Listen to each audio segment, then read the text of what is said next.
सहना भवतु सहनौ भुनक्तु सह वीर्यं करवावहै तेजस्विनावधीतमस्तु मा विद्विषावहै। ओम शांति शांति शांति। हरि ओम श्री गुरुभ्यो नमः। हरि ओम। ओम गुरुर्ब्रह्मा गुरुर्विष्णुः गुरुर्देवो महेश्वरः गुरुः साक्षात् परं ब्रह्म तस्मै श्री गुरवे नमः। सच्चिदानन्दरूपाय विश्वोत्पत्त्यादिहेतवे तापत्रयविनाशाय श्रीकृष्णाय वयं नमः। શ્રી કૃષ્ણની અમે સ્તુતિ કરીએ છીએ। તો ધ્રુવકૃત જે આ સ્તુતિ છે, ખાલી શ્લોકો એકવાર બોલી લઈએ।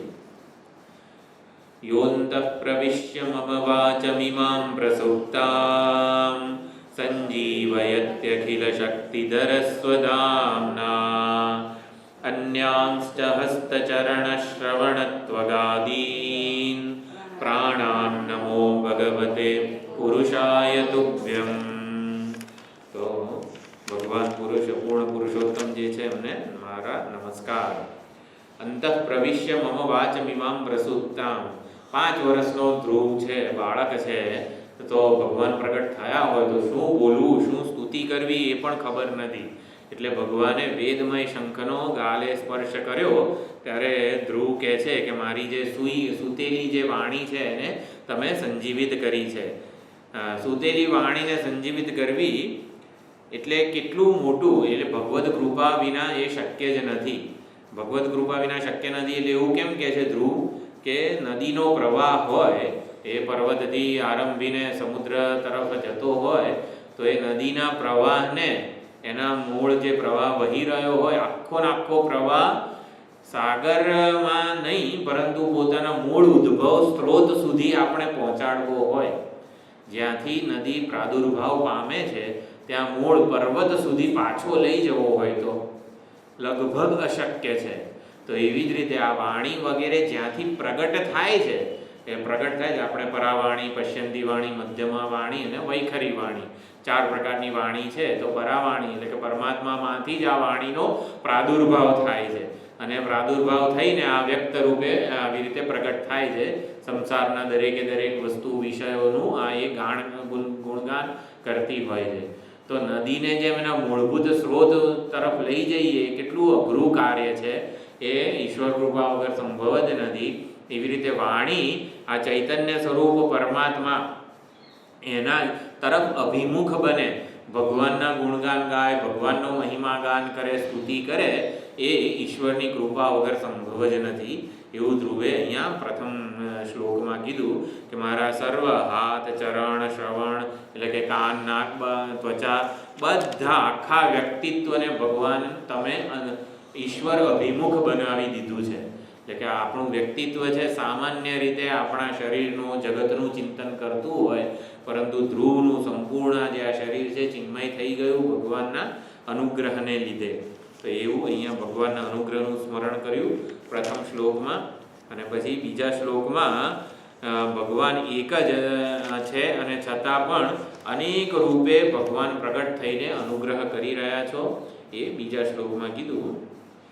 एकस्त्वमेव भगवन्निदमात्मशक्त्या मायाख्ययोरुगुणया महदाद्यशेषम् सृष्ट्वानुविश्य पुरुषस्तदसद्गुणेषु नानेव दारुषु विभावसु वद्विभासि। तो भगवन् इदम् आत्मशक्त्या मायाख्यया, तो मायारूपी पोतानी शक्ति वडे ભગવાન સંપૂર્ણ આખા જગતમાં પ્રગટ થઈ રહ્યા છે। અહીંયા આગળ છે ને સ્વધામના બીજી લીટીમાં સૌથી છેલ્લે અખિલ શક્તિધરઃ સ્વધામના, એટલે ભગવાન પોતાના સ્વરૂપથી જ્યારે અનુગ્રહ કરે, ભગવાનનો પ્રસાદ થાય ત્યારે આપણું સંપૂર્ણ વ્યક્તિત્વ ભગવદ અભિમુખ બની જાય। એટલે સ્વધામના એટલે કે ભગવાનની કૃપાથી, ભગવાનના અનુગ્રહથી।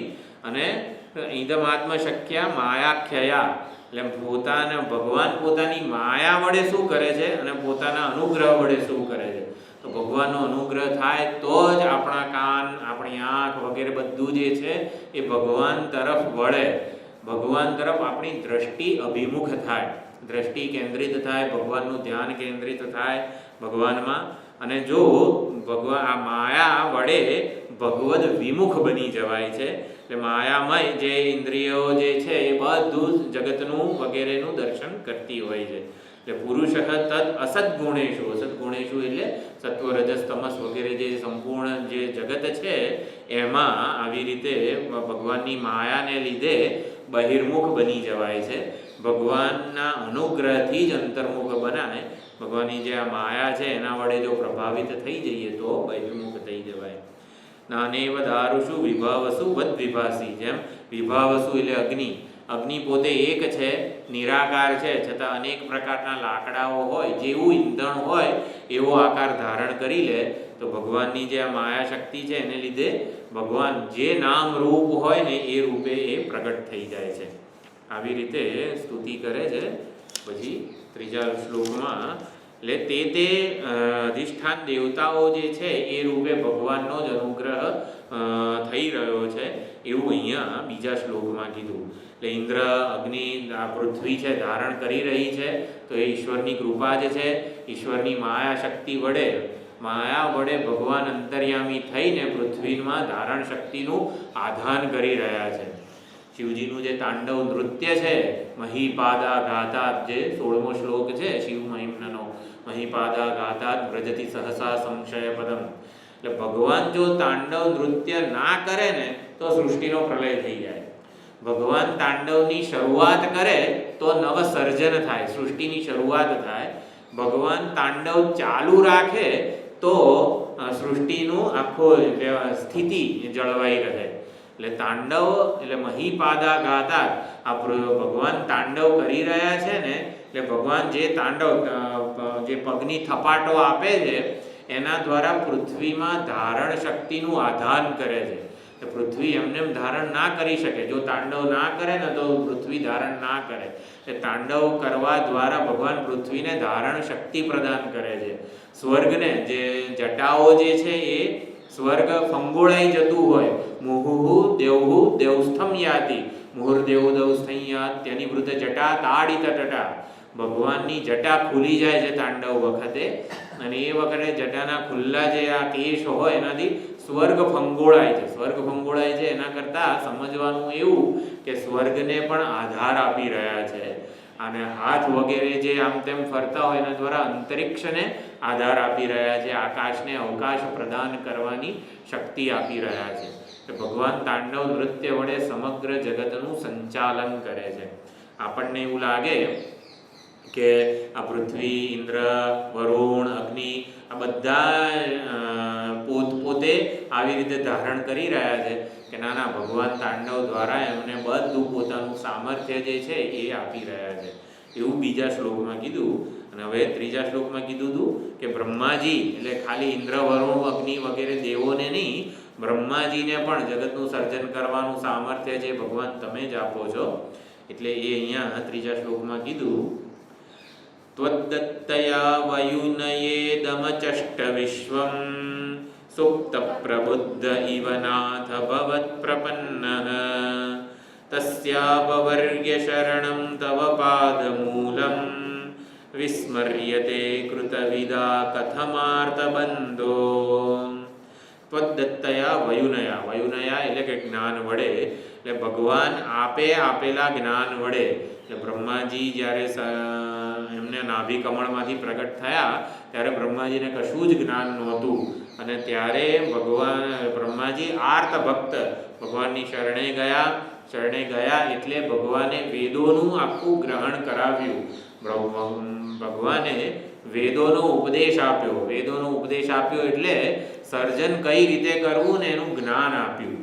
જેમ આપણે કોઈ પણ વસ્તુનું સર્જન કરવું હોય તો કેવું, આપણે પહેલાં સ્કૂલમાં જઈએ, ભણીએ, PhD સુધીનું ભણીએ, ડૉક્ટરથી માંડીને બધી જ જે શાખાઓ છે એ જ્ઞાન છે. તો જ્ઞાન મેળવીને પછી આપણે કંઈક સર્જન કરીએ. તો એવી જ રીતે બ્રહ્માજી પહેલાં આર્ત ભક્ત બન્યા, ભગવાનની શરણે ગયા, ત્યારે બ્રહ્માજીને સંપૂર્ણ વેદોનું જ્ઞાન આપ્યું અને એના લીધે બ્રહ્માજીએ અચષ્ટ વિશ્વમ સંપૂર્ણ વિશ્વનું સર્જન કર્યું. પણ કેવી રીતે? સુપ્ત પ્રબુદ્ધ ઇવ, જાગે સૂતેલો જેમ જાગીને જુએ છે. એટલે બ્રહ્માજીએ સંપૂર્ણ વિશ્વને નારાયણ ભગવાનની નાભીમાં પહેલાના કલ્પમાં જેવું સર્જન થયેલું હતું ને એ જોયું. અચષ્ટ એટલે કે એ પ્રમાણે જોયું. તો બ્રહ્માજીએ ભગવાનનું વિરાટ સ્વરૂપ જોયું. અને વિરાટ ભાગવતમાં પણ આ બધી સુંદર વાતો છે. બ્રહ્માજીને ભગવાનના વિરાટ સ્વરૂપના દર્શન થયા. વિરાટ સ્વરૂપ એટલે સ્વર્ગ જેમનું મસ્તક છે, સૂર્ય ચંદ્ર જેમના આવી રીતે નેત્ર છે, પૃથ્વી ચરણ છે, અંતરિક્ષ ઉદર છે, ઇન્દ્ર વગેરે જે છે એ બાહુ છે. આવી રીતે સંપૂર્ણ વિશ્વના એમને દર્શન થયા. દર્શન થવા માત્રથી બ્રહ્માજીએ નવું કશું સર્જ્યું નથી, માત્ર જોયું જ છે. અચષ્ટ એટલે કે જોયું છે. તસ્ય અપવર્ગ્ય શરણમ તવ પાદમૂલમ, એવા જે ભગવાન છે જેમની શરણમાં જઈને બ્રહ્માજીએ આ સમગ્ર વિરાટ પુરુષ વગેરે વેદોનું ગ્રહણ કર્યું અને સર્જન કર્યું. તો એ પ્રમાણે એ ચરણ કમળ જે છે ભગવાનના એ આપવર્ગે શરણમ, જીવન મુક્ત જે ગુરુજનો છે, મહાત્માઓ છે એમનું શરણ છે. એટલે જ્ઞાન પ્રાપ્ત થયું છે છતાં પણ બ્રહ્માજી અને જીવન મુક્ત મહાપુરુષો આપના ચરણ મૂળને, પાદમૂલમ ચરણ કમળને ભૂલતા નથી. વિસ્મર્યતે કૃતવિદા કથમાર્થ બંધો, એટલે કઈ રીતે ભૂલી જાય કે જેમના ચરણ કમળની કૃપાના એટલે અનુગ્રહ વડે જ આ જીવન મુક્ત પુરુષોને જ્ઞાન પ્રાપ્ત થયું, બ્રહ્માજીને જ્ઞાન પ્રાપ્ત થયું. તો એ કેવી રીતે આપને ભૂલી શકે? કૃતવિદા એટલે કૃતજ્ઞ. કૃતજ્ઞ હોય એટલે ભગવાને જે અનુગ્રહ કરેલો છે ને એ સતત યાદ રાખે. એટલે જ્યાં સુધી ભગવાનની ભક્તિ જાગ્રત થાય એના માટે આપણે કૃતજ્ઞ બનવું જોઈએ. ધ્રુવ અહીંયા એવું કહે છે ત્રીજા શ્લોકમાં, વિસ્મર્યતે કૃતવિદા કથમાર્થ બંધો. હે આર્થ બંધુ ભગવાન, કૃતજ્ઞ વડે આપ કેવી રીતે ભૂલાઈ જાઓ? એટલે કે આપ કૃતજ્ઞ જે છે જીવન મુક્ત મહાપુરુષો, બ્રહ્માજી વગેરે બધા એ કૃતજ્ઞ છે. ભગવાનનો જે ઉપકાર થયો છે, કૃપા થઈ છે, અનુગ્રહ થયો છે એને સતત યાદ રાખે છે. અને યાદ રાખે છે એટલે જ એમને એમના હૃદયમાં ભગવાનની ભક્તિનો પ્રાદુર્ભાવ થયો છે. આપણા સર્વના હૃદયમાં પણ ભગવદ ભક્તિ પ્રાદુર્ભાવ પામે એના માટે આપણે ભગવાનના કૃતજ્ઞ બનવું જોઈએ. કૃતજ્ઞ એટલે ભગવાને કરેલા ઉપકારની નોંધ લઈએ. ભગવાન એને એટલે ભગવાન કેટલું આટલો બધો ઉપકાર કરે છે છતાં પણ બોલતા નથી. જો હા આટલું બધું કરું છું તારા માટે, મને ભૂલી ના જઈશ, એવું કશું બોલતા નથી. મૂક એકદમ મૂંગા રહીને અનુગ્રહ કરી રહ્યા છે. એટલે ભાઈ એટલા માટે જ આપણું એમના તરફ ધ્યાન જતું નથી. અને એટલે અહીંયા કૃતવિદા કૃતજ્ઞ વડે આપ કઈ રીતે ભૂલાવો એવું અહીંયા ધ્રુવ કહે છે. પરંતુ આપની માયા વડે જેમની મતિ આવી રીતે વિમુગ્ધ થઈ ગઈ છે એ આપનું શરણ સ્વીકારે છે, પણ શરણ પ્રાપ્ત કરીને આ સંસાર બંધનથી મુક્ત થવાનું માગતા નથી. એટલે કીધું, નૂનમ વિમુષ્ટમતયસ્તવ માયયા તે યે ત્વાં ભવાપ્યય વિમોક્ષણમન્ય હેતો અર્ચન્તિ કલ્પકતરું ગુણભોગભોગ્યમ ઇચ્છન્તિ યત સ્પર્શજમ નિરયેપી નૃણામ. એટલે જે કલ્પતરુને પ્રાપ્ત થઈને કલ્પતરુની અર્ચના કરીને પણ જે ભવાપ્યય વિમોક્ષણમ અન્ય હેતોઃ અર્ચન્તિ, સંસારના નાશની સંસાર બંધનથી મુક્ત થવા માટે જે સમર્થ છે એવું એટલે ભગવાનની ભક્તિ જે છે એ કરીએ ત્યારે ભગવાન આપણને સર્વ સંસાર બંધનથી મુક્ત કરવા માટે સક્ષમ છે. છતાં પણ એવા ભગવાન કલ્પતરુ પાસે ગુણપોપભોગ્યમ, ગુણમ એટલે મળદાને પણ ભોગ એટલે શરીરના માટે જે સુખ વગેરે સાધનોને માગે છે એ ખરેખર એ તો એ બધા સુખ સાધનો નિરય એટલે કે નરકમાં પણ મળતા હોય છે. એટલે ભગવાનની ભક્તિ જે છે એમાં કામના કે ભગવાનની ભક્તિ કરીએ ત્યારે કંઈક કામનાપૂર્વક ભક્તિ કરીએ તો એની ખૂબ જ અહીંયા નિંદા થયેલી છે. એ ભગવાન કલ્પતરુ સમાન છે. કલ્પતરુ સમાન હોય તો જે માગવું જોઈએ ને એનું ડાપણ હોવું જોઈએ આપણી પાસે. એટલે અહીંયા ભક્તિમાં સકામતાની નિકૃષ્ટતા બતાવેલી છે, મૂર્ખામી બતાવેલી છે. ભીષ્મ વગેરે પણ બધા મહાત્માઓ ઇતિમતિ કલ્પિતા અવિતૃષ્ણા, કોઈ તૃષ્ણા કે ઈચ્છા વગર માત્ર ભગવાનની જ અમે ભક્તિ કરીએ છીએ એવું ભીષ્મ પિતામહે કીધું. એટલે ભગવાનનો આશ્રય લેવાથી સંસાર બંધનથી જો મુક્તિ થઈ જતી હોય તો એના સિવાય બીજા કોઈક અત્યંત સીમિત એવા કોઈક કશા માટે આપણે આશ્રય લઈએ ભગવાનનો તો એ ખરેખર મૂર્ખતા જ છે. એટલે ભક્તિ હંમેશા નિષ્કામ ભાવે કરવી જોઈએ એવું અહીંયા ધ્રુવ કહે છે. કામનાની નિંદા કરેલી છે. શરીરની સુખાકારી માટે જે ભગવાનની ભક્તિ કરે છે એ ખરેખર મૂર્ખ જ છે એવું અહીંયા કીધું. અને પછી બહુ સુંદર 5મો અને 6થો શ્લોક છે. યા નિર્વૃતિસ્તનુવૃતાં તવ પાદ પદ્મ ધ્યાનાદ ભવજ્જન કથા શ્રવણેન વા સ્યાદ સા બ્રહ્મણિ સ્વમહિમ્ન્યપિનાથમાભૂત કિન્ત્વંતકાસી લુલિતાત પતતાં વિમાનાદ.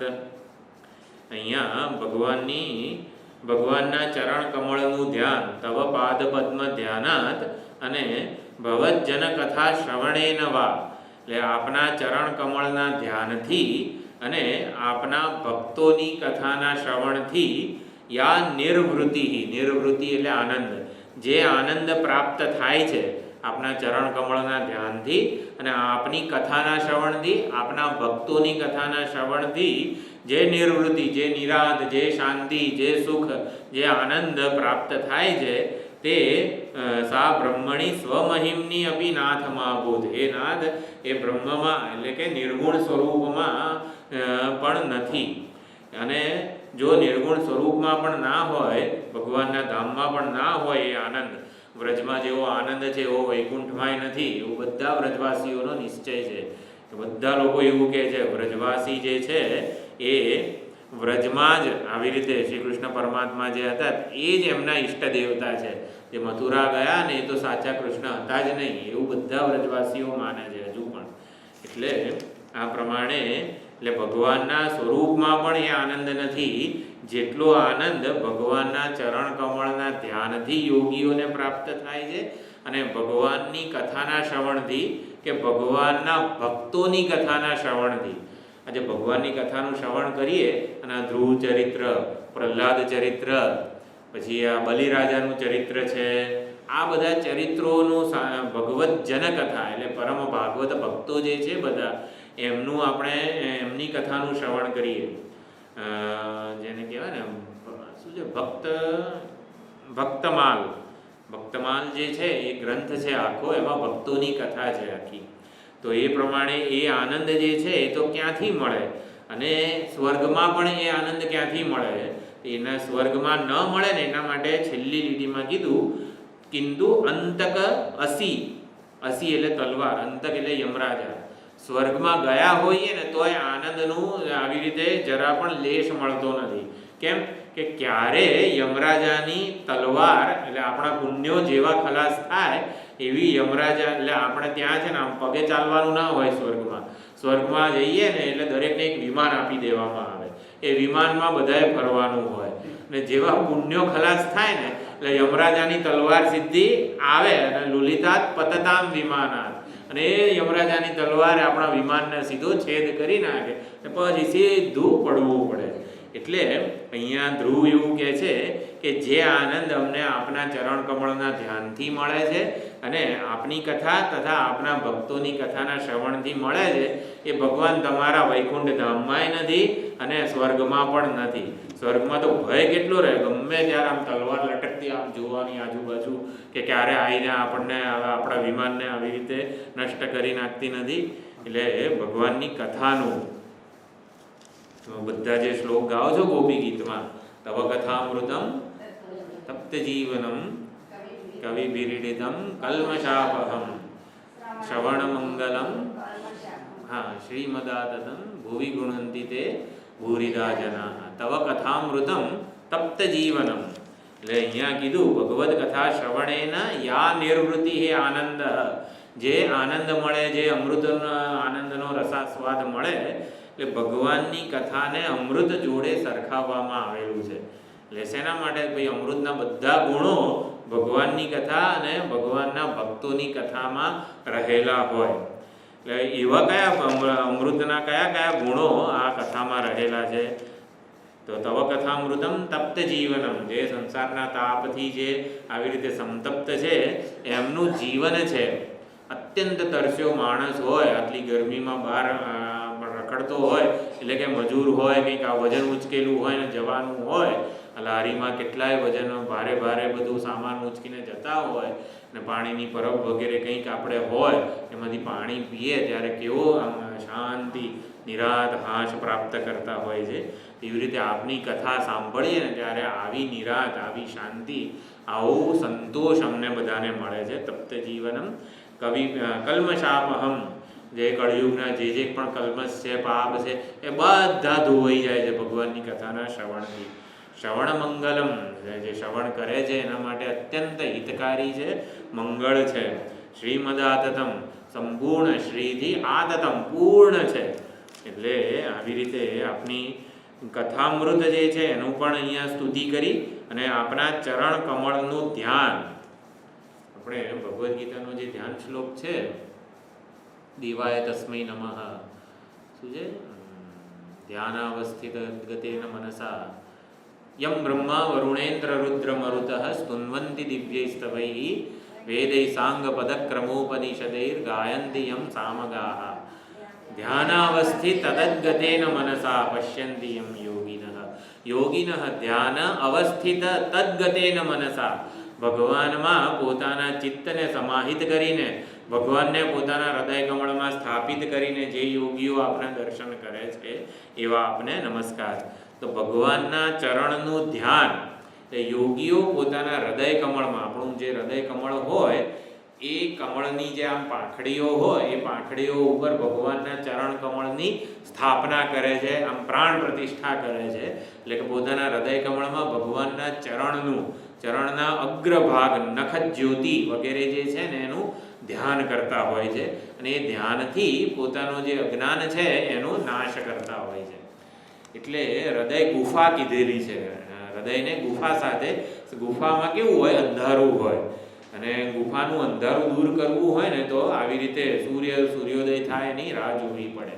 તો એ પ્રમાણે આ હૃદયની ગુફાનું જે અંધારું જે છે ને એ આ ભગવાનના ચરણ કમળનો અગ્રભાગ, એ નખ જે છે એની જ્યોતિ એ કરે છે. એટલે એવી રીતે હૃદયનો અંધકાર દૂર કરે છે. એટલે જે ભક્તો, એટલે કયા ભક્તોની કથાનું શ્રવણ આવું અત્યંત આનંદ આપનારું છે? તો જેમણે સ્વયં લીલા જોઈ છે ભગવાનની, અથવા તો એ લીલાના પોતે ભાગ પણ બન્યા છે, એવા બધા ભક્તોમાં, એ ભક્તો પોતે જે કંઈ પણ છે ને એ બધું ભગવાનને લીધે છે. એટલે ભગવાનની કૃપાનો આવિર્ભાવ જેનામાં તે થયો છે એ બધા ભક્તો. એટલે દશમ સ્કંધમાં પણ પરીક્ષિત રાજા સુખદેવજીને કહે છે કે ભગવાન, તમે આ જે શ્રી કૃષ્ણ ચરિત્ર અત્યંત એકદમ ટૂંકમાં પતાવી દીધું ને, એ મને વિસ્તારપૂર્વક સમજાવો, આખું કહો. કે ભગવાનની જે લીલાઓ વિશે મેં પૂછ્યું છે ને ભગવાનની જે લીલાઓ વિશે મેં પૂછ્યું નથી, એ બધી લીલાઓ મને વિસ્તારથી કહો. એટલે એનાથી શું થશે? બધું વિસ્તારથી કહીશ, પછી સમયનું કંઈ ભાન નહીં રહે, બીજા બધાનું જોવાનું કે નહીં, કે ના પછી લોકોને ભૂખ લાગશે, તરસ લાગશે તો શું થશે? ત્યારે પરીક્ષિત રાજા એવું કહે છે કે જે ભૂખ અને તરસથી વ્યાકુળ થઈને મેં શમીક ઋષિ હતા, એ તપ કરી રહ્યા હતા, અને પરીક્ષિત જે ઓલું શિકાર કરવા ગયા હતા, ભૂખ તરસથી વ્યાકુળ થઈ ગયા અને મરેલો સર્પ એમના ગળામાં નાખ્યો હતો. જે ભૂખ તરસથી વ્યાકુળ થઈને મેં આવું પાપ કર્મ કર્યું, એ ભૂખ અને તરસ તો હવે ક્યાંય ભૂલાઈ ગયા છે. ભગવાનનું જે કથામૃત છે એ આવી રીતે મારા શરીર, ઇન્દ્રિય, મન બધા સંતાપને હરી લીધેલું છે. એટલે નૈષાતિ દુસ્સહા ક્ષુત મામ ત્યક્ત ઉદકમ અપી બાધતે. એટલે અત્યંત દુસ્સહ એવું ક્ષુત અને તરસ, એટલે ક્ષુધા અને તરસ મને હવે બાધિત કરતા નથી. કેમ? પિબંતમ ત્વન મુખાંભોજ અચ્યુતમ હરિકથામૃતમ. હું આપના, હે સુખદેવજી, આપના મુખ કમળમાંથી ઝરતી ભગવદ કથારૂપી સુધામયી, એટલે ભગવાનની જે કથા છે, લીલા કથાઓ, એ સુધા એટલે કે અમૃત સમાન છે. એટલે આપના મુખ કમળમાંથી જે આ ભગવાનની કથામૃત જે જરી રહ્યું છે એનું હું પાન કરી રહ્યો છું. એટલે ભગવદ ચરિત્ર, ભગવદ ભક્તોનું ચરિત્ર અને ભગવાનના ચરણ કમળનું ધ્યાન, એનો સુંદર એક આનંદ હોય છે. એટલે જ જ્યારે રામચરિત માનસમાં પણ જ્યારે રામચંદ્રજી લક્ષ્મણ સહિત વિદેહ નગરી જે છે એમાં પ્રવેશે છે, ત્યારે રાજા જનક પોતે જ્ઞાનનિષ્ઠ છે. વિદેહ કહેવામાં આવેલા છે. દેહનું કોઈ ભાન નથી, દેહમાં કોઈ અભિમાન નથી. એટલે ઓલો દોહો છે, બ્રહ્મ જો નિગમ નેતિ નેતિ કહી ગાવા, ઉભય વેશ ધરી કોઈ સો આવા, સહજ વિરાગ રૂપ મનુ મોરા, ચકિત હોત જીમી ચંદ ચકોરા. એટલે હું સહજ વિરાગી છું, વિદેહ છું, છતાં પણ જે આવી રીતે ઉભય વેશ રામચંદ્રજી અને લક્ષ્મણ બંનેને જોઈને એટલો ચકિત થઈ ગયો છું કે એમના તરફથી મારી નજર હટતી જ નથી. વિદેહ છું, આંખ દ્વારા જોવાની કોઈ દૃશ્ય વિદેહને પ્રભાવિત ન કરી શકે, કોઈ રૂપ વિદેહ રાજાને પ્રભાવિત ન કરી શકે. એટલે જે પોતાને શરીર માનતા ના હોય એને કયું શરીર પ્રભાવિત કરી શકે, કયું રૂપ પ્રભાવિત કરી શકે? પણ વિદેહ રાજા જનક એવું કહે છે, હું વિદેહ હોવા છતાં પણ આ શ્રી રામચંદ્રજીના દર્શન થયા ત્યારે મારો વૈરાગ્ય, મારું વિદેહ બધું ભૂલાઈ ગયું અને માત્ર એમને મારી આંખ વડે એમને જોયા કરું એવું જ મને થયું. ચંદ ચકોર વગેરે જેમ ચકોર જેમ ચંદ્રને જોઈ રહે એવી રીતે હું પણ આપણા દર્શન કરી રહ્યો છું, એવું ત્યાં રામચરિત માનસમાં પણ કીધું છે. એટલે તવ પાદપદ્મ ધ્યાનાત, આપના ચરણ કમળના ધ્યાનથી, આપની કથાના શ્રવણથી અને આપના ભક્તોની કથાના શ્રવણથી, એટલે આ નિષ્કામ ભક્તિનું અહીંયા ધ્રુવ આવી રીતે અહીંયા કહી રહ્યા છે કે ભગવાનની નિષ્કામ ભક્તિ હોય તો આ આનંદ મળે. એ ભગવાનના જે ઉત્તમ ગુણો છે એને હંમેશા યાદ કરવાના.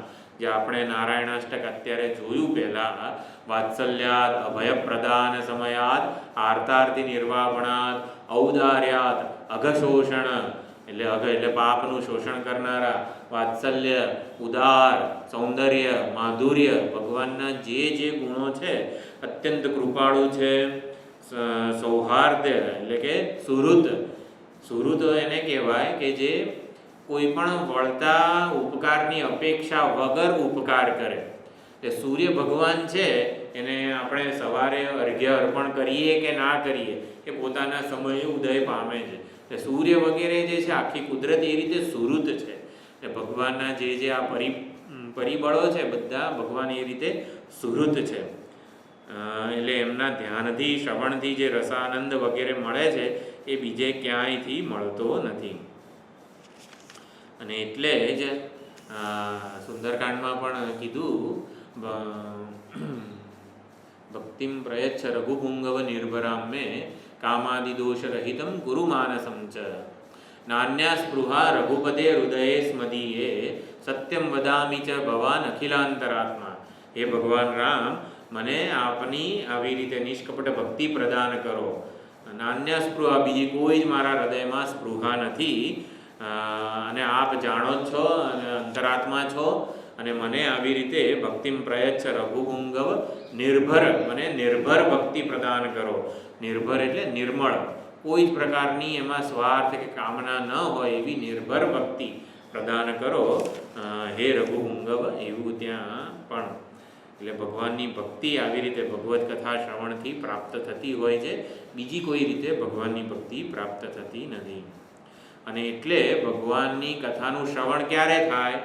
ભગવાનના ભક્તોનો સંગ મળે, સત્સંગ વગેરે મળે તો પછી થાય. એટલે ભગવાનની ભક્તિ માટે શું કરવું જોઈએ? ભગવાનના ભક્તોનો સંગ કરવો જોઈએ. તો એ હવે ધ્રુવ માગે છે.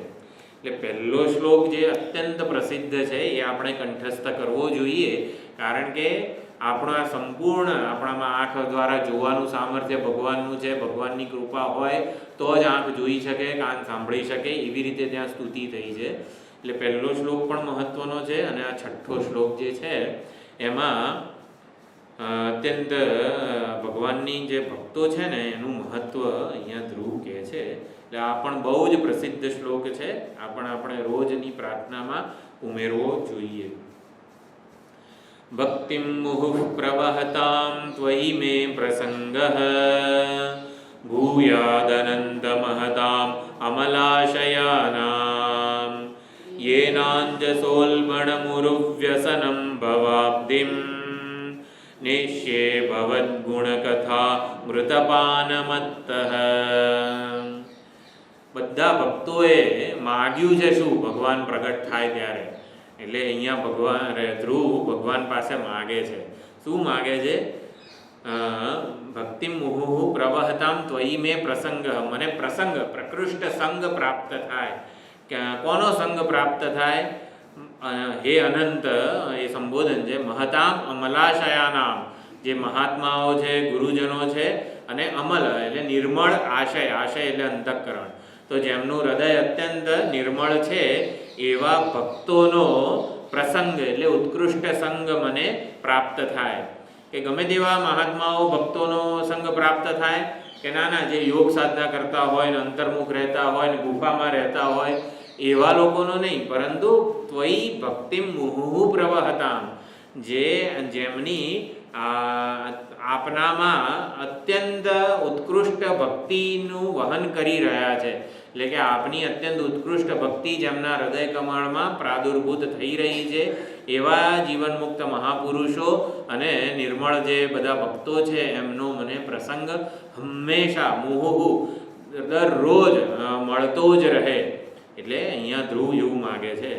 તો આટલું બધું સત્સંગ કરીશ તો એનાથી શું થશે? તો એ સત્સંગ કરીશ એ બધા ભક્તોનો સંગ મને પ્રાપ્ત થશે. તો અંજસા અનાયાસે, કશું જ કર્યા વગર, મફતમાં, નિરાયાસે, કંઈ જ મહેનત કર્યા વગર, ઉલ્બણમ ઉરુવ્યસનમ ભવાબ્ધિમ, ભવાબ્ધિ એટલે સંસારરૂપી સાગર, એના બે વિશેષણ કીધા છે. ઉલ્બણમ એટલે કે દુસ્સહ, સંસારરૂપી સાગર એટલો સંતાપ જન્માવનારો છે, અને ઉરુ એટલે ઘણું બધું, અનેક, અને વ્યસનમ એટલે અનર્થ, દુઃખ વગેરે, કે જે સંસાર સાગર અત્યંત દુસ્સહ છે એનો તાપ સહન કરવો અને અત્યંત અનર્થોથી, અનેક અનર્થોથી ભરેલો છે એવા સંસાર સાગરને નેશ્યે હું પાર થઈ જઈશ. અંજસા, કશું જ મહેનત કર્યા વગર. કોઈક સાગરને આપણે ખાલી એક સ્વિમિંગ પુલમાં એક છેડેથી બીજા છેડે જવું હોય, આમ તરીએ તો એ હાંફી જઈએ, પરંતુ આ સંસારરૂપી સાગરને અનાયાસે કશું જ મહેનત કર્યા વગર ધ્રુવ કહે છે હું એને તરી જઈશ. કઈ રીતે? ભવત ગુણકથા મૃતપાનમત્તઃ, આપની જે આપના ગુણોની, લીલાઓની જે કથાનું અમૃતનું પાન કરીને મત્ત થયેલો હું. જે મત્ત થઈ જાય, ઉન્મત્ત થઈ જાય, એને છે ને એ ગમે તે કરી શકે. જે ઉન્મત્ત હોય, ગાંડો થઈ ગયો હોય ને, પછી એનામાં જે બળ આવે, જે સામર્થ્ય આવી જાય, એ સામર્થ્ય એનામાં આવી જાય છે. તો અહીંયા ધ્રુવ કહે છે કે હે ભગવાન, આપની કથામૃતના પાનથી ઉન્મત્ત થઈને હું આ સંસારરૂપી સાગરને, દુસ્સહ એવા સંસાર સાગરને અનાયાસે કોઈ જ પ્રયત્ન વિના તરી જઈશ. અને માટે મને આપના ભક્તોનો સંગ હંમેશા પ્રાપ્ત થતો રહે. ભગવાન, તમારે જવું હોય તો જાઓ, પણ ભગવાન તમે તમારા ભક્તોનો સંગ, ભક્તોનો સત્સંગ મને આપતા જજો. તો એવું અહીંયા આ બહુ સુંદર રીતે ધ્રુવ પ્રાર્થના કરે છે. મહત્સંગ દુર્લભ, એટલે નારદજીનું ભક્તિ સૂત્ર પણ છે. મહત્સંગ દુર્લભ અમોઘ, મહાત્માઓનો જો સત્સંગ પ્રાપ્ત થાય તો એ અત્યંત અમોઘ છે. અમોઘ છે એટલે આવી રીતે સંસાર સાગરને પાર કરવા માટે પૂર્ણતયા સમર્થ છે. એટલે મહાત્માઓનો સંગ પ્રાપ્ત થાય એ હંમેશા રોજ સવારે આપણી જે સેવા પૂજા હોય ભગવાનની, એમાં રોજ ભગવાનને કહેવાનું કે ભગવાન, આપના ભક્તોનો સંગ મને હંમેશા પ્રાપ્ત થતો રહે. રામચરિતમાં, સુંદરકાંડમાં જ્યારે હનુમાનજી લંકીની સાથે લંકામાં પ્રવેશ કરે છે, સૌથી પહેલાં લંકીની રોકે છે. હનુમાનજી એક મુઠ્ઠીકા એટલે કે આવી રીતે મારે છે, પેલું લોહી ઓગતી ઓગતી પડે છે. એટલે લંકીની એ વખતે કહે છે કે મને આવી રીતે ભવિષ્યવાણી થયેલી હતી કે જે વાનરના હાથે તું આવી રીતે રામદૂત હશે અને એ વાનરના હાથે તને આવી રીતે યુદ્ધમાં પરાજિત થઈશ, એ વખતે તું સમજજે કે આ જેટલા નિશાચરો જે છે એ બધાનો નાશ થઈ જશે. ત્યારે લંકીની હનુમાનજીને કહે છે તાત મોર અતિ પુણ્ય બહુતા, પોતે મૂકો એટલે સહન કર્યો છે, લોહીના હાથે લોહી લુહાણ થઈ ગઈ છે લંકીથી, છતાં કહે છે તાત. તાત કોના માટે વપરાય? કોઈ પિતા પોતાના પુત્રને પણ તાત કહે, અત્યંત પ્રિય હોય ને એને તાત કહેવાય. એટલે ગુરુ પણ એના શિષ્યને ઘણી વાર તાત કહીને બોલાવે છે. દુર્ગતિમ તાત ગચ્છતિ નહીં કલ્યાણકૃત કશ્ચિત, 6થા અધ્યાયમાં ભગવાન અર્જુન માટે તાત શબ્દ વાપરે છે કે નહીં કલ્યાણકૃત કશ્ચિત દુર્ગતિમ તાત ગચ્છતિ, હે તાત, હે અર્જુન, હે વાલા, એમ એવી રીતે.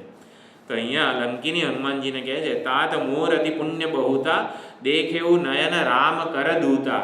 ભગવાન રામ કર આવે દૂતા એટલે રામજીના જે દૂત છે એનો આવી રીતે મને સત્સંગ પ્રાપ્ત થયો છે. લંકીની એ વખતે માગે છે. શું માગે છે? તાત સ્વર્ગ અપવર્ગ સુખ ધરીય તુલા એક અંગ. એટલે ત્રાજવું હોય એના એક ભાગમાં સ્વર્ગ અને અપવર્ગ, સ્વર્ગ અને મોક્ષનું સુખ આપણે મૂકીએ. તુલ ન તાહી સકલ જીમી જો સુખ લવ સત્સંગ. લવ એટલે ક્ષણ, એક ક્ષણના સત્સંગને બીજા ત્રાજવાના પલ્લામાં મૂકીએ અને બીજા એક પલ્લામાં સ્વર્ગ અને અપવર્ગ એનું સુખ મૂકીએ ને તો પણ એની તુલના થાય એવી નથી. તુલ અને તાહી સકલ જીમી એટલે સંપૂર્ણ પુરુષાર્થ જે છે સ્વર્ગ અપવર્ગ એકમાં મૂક્યો હોય અને બીજામાં એક ક્ષણનો સત્સંગ મૂક્યો હોય તો પણ તુલના થાય એવી નથી. એટલે ભાગવતમાં 2 થી 3 જગ્યાએ આ શ્લોક આવે છે. તુલયામ લવેનાપી ન સ્વર્ગમ ન પુનર્ભવમ. તુલયામ અમે તુલના કરતા નથી. લવેન એટલે લવ એટલે કે એક ક્ષણના સત્સંગની, ક્ષણાર્ધનો સત્સંગ મળી જાય તો એની તુલના સ્વર્ગ કે આવી રીતે અપવર્ગ સાથે થતી નથી. ભગવત સંગી સંગસ્ય, ભગવાનમાં જેમનો સંગ છે એટલે ભગવાનમાં જેમનું આવી રીતે હૃદય સમાહિત થઈ ગયું છે એવા ભક્તોનો સંગ જેમને મળે છે એમને આ સ્વર્ગ કે અપવર્ગનું પણ આશા રહેતી નથી. એટલે સત્સંગ જે છે ક્યારે મળે? તો ભગવાનની ભક્તિ હોય હૃદયમાં તો પછી ભગવાન વ્યવસ્થા કરી આપે સત્સંગની. એટલે સત્સંગ એ ભક્તિનું ફળ છે, સત્સંગ એ ભક્તિનું કારણ પણ છે. આપણા હૃદયમાં ભક્તિ જન્મે ક્યારે? મહાત્માઓનો સંગ કરીએ ત્યારે. એટલે સત્સંગ એ ભક્તિનું ફળ છે, ભક્તિનું કારણ પણ છે, ભક્તિને જન્માવનારું પણ છે. અને સત્સંગ પોતે પણ શ્રવણમ કીર્તનમ વિષ્ણુ વગેરે કીધું છે, સત્સંગ પોતે સ્વયં ભક્તિ સ્વરૂપ જ છે. સત્સંગનું જેટલું મહિમા ભાગવત વગેરેમાં ગવાયો છે એટલે ભગવાન કરતાં પણ ભગવાનના ભક્તોનો સત્સંગ જે છે ને એનું વધારે મૂલ્ય છે. ભગવાન પોતે સ્વયં જે ન કરી શકે ને એ સત્સંગ કરી શકે છે. એટલે ભગવાન યુધિષ્ઠિરનો જે આ સંતાપ હતો, આટલું બધું યુદ્ધ વગેરે થયું, કેટલા બધા લોકોની હિંસા થઈ ગઈ, પાપ થયું વગેરે, તો યુધિષ્ઠિરના મનનું સમાધાન નહોતું થયું ને એટલે ભગવાને ભીષ્મ પિતામહ પાસે મોકલ્યા. ભગવાને પોતાના ભક્તોનો સંગ કરાવી આપ્યો ત્યારે યુધિષ્ઠિરના મનનું સમાધાન થયું, આપણને બધાને વિષ્ણુ સહસ્રનામ પ્રાપ્ત થયું. ત્યારે ભીષ્મ પિતામહે વિષ્ણુ સહસ્રનામનો ઉપદેશ આપેલો હતો. કિમેકમ દૈવતમ લોકે વગેરે સુંદર આખું વિષ્ણુ સહસ્રનામ જે છે દરેક નામ પાછળ એટલા બધા એટલે આચાર્યોએ એટલું બધું વિચાર ભાથું આપેલું છે. એટલે શંકરાચાર્યજીએ સૌથી પહેલું ભાષ્ય વિષ્ણુ સહસ્રનામ ઉપર રચેલું છે અને આપણા ગુજરાતના જ ઘણા બધા જે વિદ્વાનો છે એમણે ગુજરાતીમાં જ એને સુંદર રીતે સમજાવેલું પણ છે. એટલે ભગવાનના ભક્તોના સંગથી જે સત્સંગ થાય એનાથી આનંદ વિભોર થઈ જઈશ અને પછી આ સંસાર સાગરને અનાયાસે તરી જઈશ. એટલે બધા દુઃખ, બધા ચિંતાથી આ કથા સત્સંગ વગેરે છોડાવે છે. કથામૃતના રસના પાનથી સંસારની વિસ્મૃતિ થઈ જાય છે. એટલે ભગવાનનો સંગ વગેરે થાય, ભગવાનના ભક્તોનો સંગ થાય તો પોતાનું કશું યાદ ના રહે. એટલે સત્સંગનો ઉત્કૃષ્ટ રસ મળે ને તો સંસારનો રસ છૂટી જાય. એટલે ભક્તિ વગેરે જે છે, ભક્તિનો રસ વગેરે મળે ને તો પછી અન્ય રસનું આકર્ષણ છે ને એ છૂટી જતું હોય છે. એટલે કથા જે છે એમાં અમૃતના કથામૃત કહેવામાં આવે છે. અમૃતના બધા લક્ષણો છે. મીઠું હોય, શીતળ હોય, મધુર હોય, સંતાપ દૂર કરે, અસરકારક હોય. કથામૃત જે છે, સત્સંગ કથામૃત એ અસરકારક હોય. ચોક્કસ એની અસર થાય જ છે. કદાચ આપણને ખબર ના પડે ને તોય અસર એની થતી હોય છે. અસર તો થાય પણ કોઈ આડ અસર થતી નથી. સત્સંગમાં કોઈ એની સાઈડ ઇફેક્ટ વગેરે નથી. એટલે એને કથામૃત સાથે અમૃત ગમે તેટલું પીવો એનાથી કંઈ અપચો થાય? કોઈને કોઈ દિવસ ના થાય. એટલે કોઈ આડ અસર પણ ના થાય. અને અસરકારક એટલે 100% એફિશિયન્સી. આપણે કોરોનાની વેક્સિન લઈએ તો એ લોકો કહે 63% એની એફિકસી છે. એટલે 100% નથી એ રસીની જે કાર્યક્ષમતા જે છે. સત્સંગરૂપી કથામૃત છે ને એની પૂરેપૂરી સંપૂર્ણતઃ એની એફિકસી એટલે કે અસરકારકતા છે.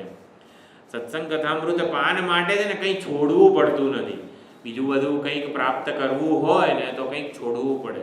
પરંતુ આ ભગવદ્ ગીતા, ભાગવત વગેરે જે બધા સત્સંગ છે એના માટે કંઈ છોડવું પડતું નથી.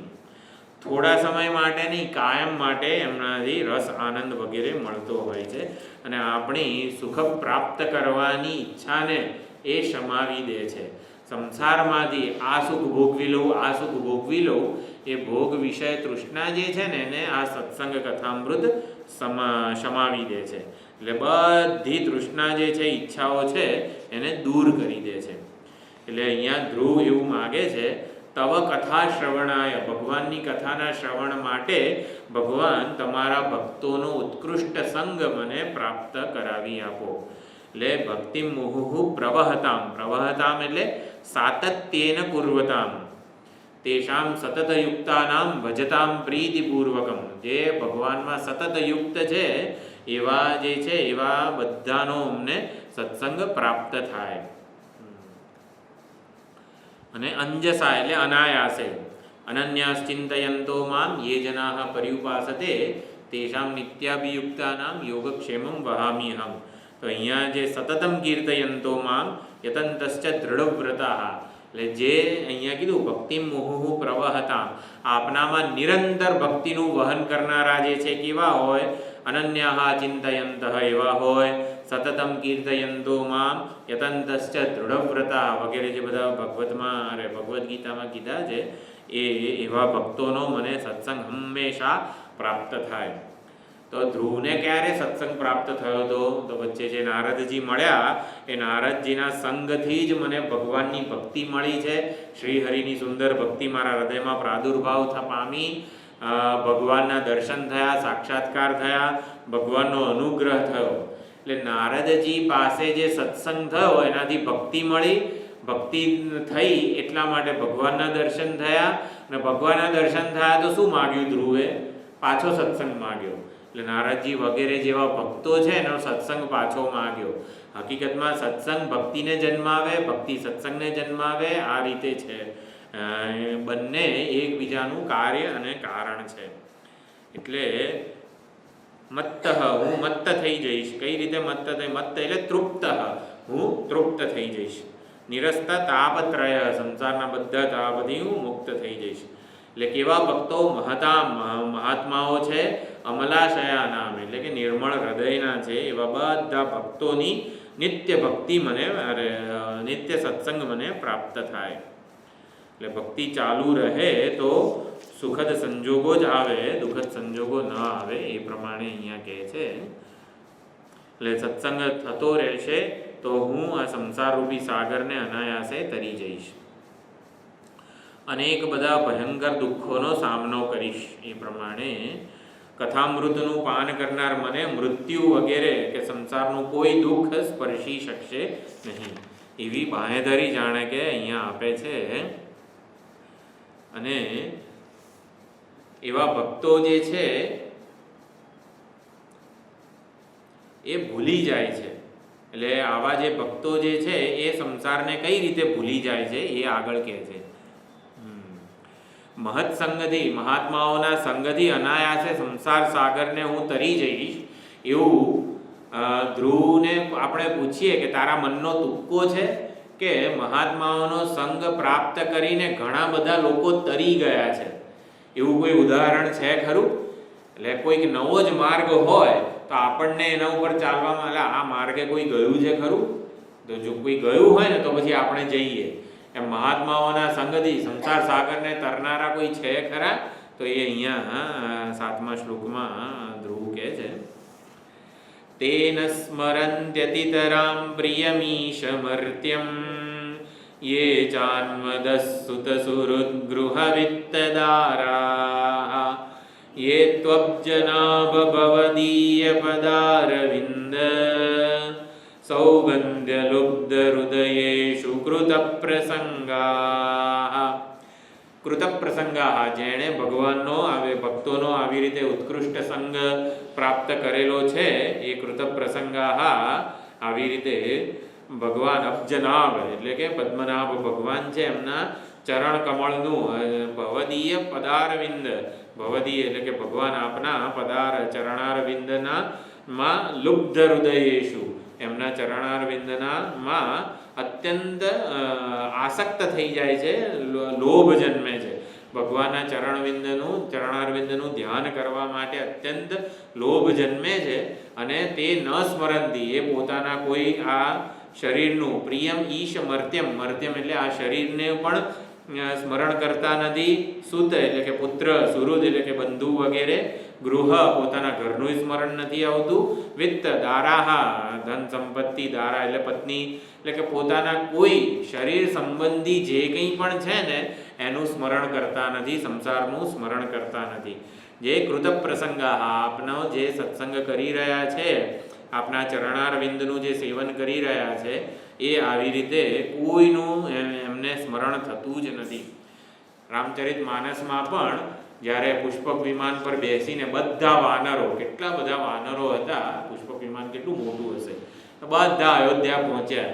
6 મહિના થઈ ગયા, એટલે કોઈ પોતાના ઘરે કિષ્કિંધાન બધે પાછા જવાનું નામ જ નથી લેતા, ભૂલી ગયા. ભગવાનના ભક્તોનો ભગવાનનો સંગ મળ્યો એટલે પછી ભગવાને માયા દ્વારા બધાના મનમાં વૃત્તિ જન્માવી કે અચાનક બધાને પોતાનું ઘર યાદ આવી ગયું. એટલે ભગવાનનો સંગ થાય ને ત્યાં સુધી તો કોઈને યાદ જ નહોતું આવ્યું. આ તો ભગવાને પરાણે માયા વડે એ બધું યાદ કરાવ્યું, ઘરની આસક્તિને બધું આમ જાણે કે યાદ કરાવ્યું. આટલા બધા વાનરો આમ અયોધ્યામાં રહે તો કેવું લાગે? ચલો 6 મહિના રહ્યા, હવે બધા જાઓ. એટલે બધાને આવી રીતે પછી મોકલ્યા. એટલે એકવાર સંગ પ્રાપ્ત થાય ને પછી પોતાનું ઘર બહાર કશું જ યાદ આવે નહીં. એટલે આવી રીતે ભગવાને યાદ કરાવ્યું ને ત્યારે બધા પાછા ગયા હતા. એટલે ભગવાનમાં એકવાર આસક્તિ જન્મે ને પછી બીજી બધી જગ્યાએથી આસક્તિ સંકે લઈ જાય, છૂટી જાય. એટલે સંસારની આસક્તિ વગેરે જે છે ને એ છૂટી જાય છે, એવું અહીંયા કીધું.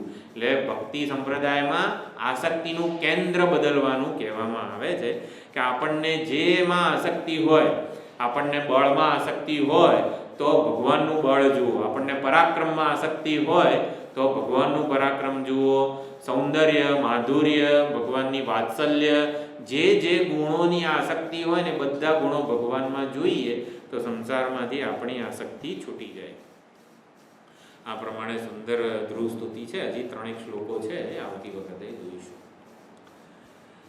ઓમ પૂર્ણમદ પૂર્ણમિદં પૂર્ણાત પૂર્ણમુદચ્યતે પૂર્ણસ્ય પૂર્ણમાદાય પૂર્ણમેવાવશિષ્યતે. ઓમ શાંતિ શાંતિ શાંતિ. હરિ ઓમ. શ્રી ગુરુભ્યો નમઃ. હરિ ઓમ.